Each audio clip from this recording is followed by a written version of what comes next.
It's time for the Daily Stand Up Podcast presented by Agile Dad with your host, Lee Henson. Without any further ado, let's get started. A student in one of my recent classes and a Daily Stand Up Podcast subscriber, thank you for that, recommended that I should cover this article. Now, the article at first, I was excited about the title. The title was How to Deliver Value Faster with Agile. And I thought, oh, good. Somebody's going to cover some topics and some things that we may or may not know, something we can add to our arsenal or library of things that we can do. And then I noticed that this article was a 2-minute read. Now, for those of you who don't know, anytime something says it's a 2-minute read, that usually means either A, it's a link to some sales funnel that's going to bring you through a ringer, or B, it's just not a lot of info. It's like a paragraph or two, and that's it. So I decided to dive in with you right now live and see what it is. So it starts out, Agile methodologies are not set in stone, and certain ceremonies help with reflection and improvements, like retrospectives. There are others that in some situations reduce the fast pace of delivery. That's interesting. So I think what they're trying to say here right out of the gate is that meetings or ceremonies reduce our efficiency, which we all know that's, if they're not done correctly, that's true. But overall, meetings can make us run more effectively and more efficiently. So let's see where he takes it. We also need to understand how to identify what is working and what's not working. At this point, there's no reason to measure twice and cut once. Sometimes what to measure or cut is not visible because the team or the company needs more direction towards what's important. Okay, let's pause there. So the concept of measure twice, cut once, I'm a firm believer. Now, measuring twice doesn't need to take forever. I just remember I was with my son and we were building a desk. And while we were building the desk, we measured and I was just about to cut. And my son said, wait a second, measure that again? And I measured again and he goes, you're measuring from the wrong side. And even though, I still could have used that piece of wood for something else, it was more efficient for me to measure from the opposite direction. So it was just one of those things where when you discover and have that aha moment, sometimes it can be beneficial for you to quickly measure twice or to have someone there peering with you, doing a peer review to get to where we need to be. But I think the emphasis that we're trying to get to here is that we need a purpose to move forward at the organizational level. Now, I refer to this all the time as the North Star. I say if we don't have a North Star, we don't know where we're going. And of course, the concept of the North Star is that in a night sky, we can always find a North Star and at least know which direction north is. And that should tell us all the different directions on the compass because we've identified where the North Star, where Polaris is. So by focusing on individuals, there will be team improvement and company improvement. Now, this is interesting. So let's read this one more time. It says, we need a purpose to move forward at the organizational level. I missed a sentence. That's why. Individual contributors usually only have little say in the matter. By focusing on individuals, there will be a team improvement and company improvement. Okay. So I do believe that everyone should have an equal voice at the table. That's the whole diversity, equity, inclusiveness. But I also believe that there's a time and a place to have your voice with an amplified volume. When we're talking about a North Star strategy, I don't know that individual team members need to contribute so much to the North Star strategy. I think that they can definitely add value at the product level, but unless they have some insight, some creative insight that leadership doesn't have, I don't know for certain that they would be valuable to give insight at the higher level. So let's continue. By focusing on individuals, there will be team improvement and company improvement. We need to start with ourselves to promote similar behavior in others. It's important to note that providing value doesn't mean releasing a product or feature to the public. If something is valuable but is yet to be shared, it's not benefiting anyone.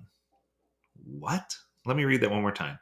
We need to start with ourselves to promote similar behavior in others. It is important to note that providing value does not mean releasing a product or feature to the public. If something is valuable but has yet to be shared, it is not benefiting anyone. That's why in Agile, we strive to find ways to deliver proper outcomes faster. Okay. That sentence contradicted itself. I don't know if you caught that, but I definitely did. For me, I think that you can add value without having something consumer facing. So I'm going to say that again. You can definitely add value. In fact, in the very early days of Scrum, circa 2003, 2004, Ken used to always say you needed a potentially shippable product increment. And what he meant by that was it might not be fully baked. It might not have all the features. It might not be completely everything that everyone desires it to be, but it's enough and it's going to add value and it's not going to place anything that's currently in play into detriment. It's not going to harm anything that's already out there. So you're introducing something new without causing greater harm. That makes a lot of sense to me, right? So if we think about it from that perspective, that is where we're going to be able to add the greatest value. So this involves identifying smaller increments that can be deployed now instead of later. Okay, this is the first point where we're getting to an agreement piece. One of the concepts that I've been explaining a lot lately in certification classes and in webinars and other sessions is a concept of Little's Law or queuing theory.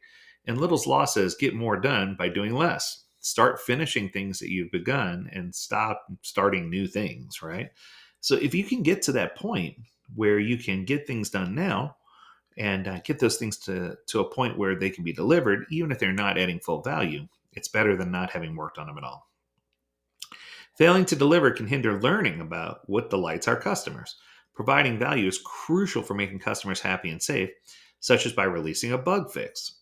It also allows for experimentation and learning. Okay, I don't know about the bug fix part. I mean, yes, bug fixes make people happy, but I don't know that I would use that as my example of what delights customers. I guess technically, if your product is solely customer facing and you fix a bug, that could delight customers, that could make them happy.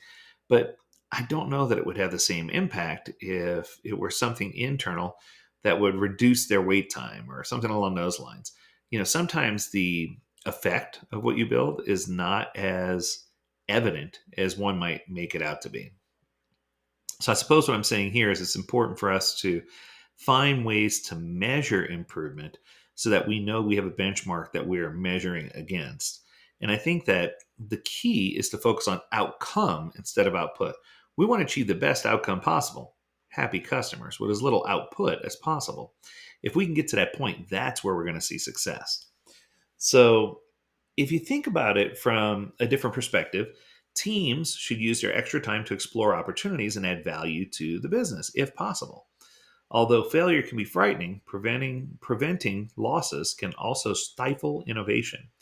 So what they're trying to say here is if you become stagnant and don't try new things, you're never going to get to the point where you innovate. But I do think that you need a system in place to do this. And that's probably the important part that was never discussed. While collaboration and being practical and all those good things are important, and having open communication, obviously incredibly important. Helping remove obstacles, obviously important. The thing that I'm saying is, if you don't have a system for how to process all this information, you'll quickly learn that your enhancements and your new features and your enablers and your defects and all the things that come in are going to take seat in the sprint, and you're going to end up with a whole lot of things in motion at any given time. You're not going to be honoring WIP. Your team size is going to be reduced. And your symptom is you're going to find that you're carrying things over from one sprint to the next because people have no clear direction on what's the best thing to work on. And I think that if you have no direction, that's probably the worst direction you could possibly have.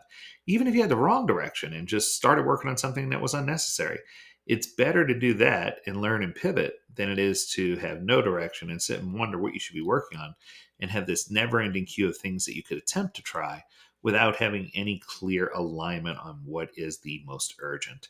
And I think that brings me to my last point. This article seems to me that it's emphasizing a focus on outcome over output, which I appreciate.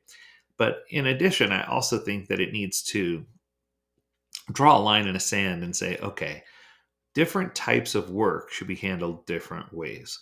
We need a way to address shoulder taps. We need a different way to address defects. We need a different way to address requests for enhancement. We need a different way to address enablers. And we need to make sure we understand what that flow is, how it comes into the team, how it queues up, and then how we compare these against each other and create a rank order that can effectively not compromise the product that we're building, but gives us the opportunity to continue to innovate and direct the delivery of the product that's originally there. Okay, so that's going to do it. I hope you enjoyed this episode. If you have a topic you want us to discuss, learn more at agiledad.com. We'd love to hear from you. As always, we encourage you to stay healthy, stay well, and stay agile, my friends. Until next time, do take care.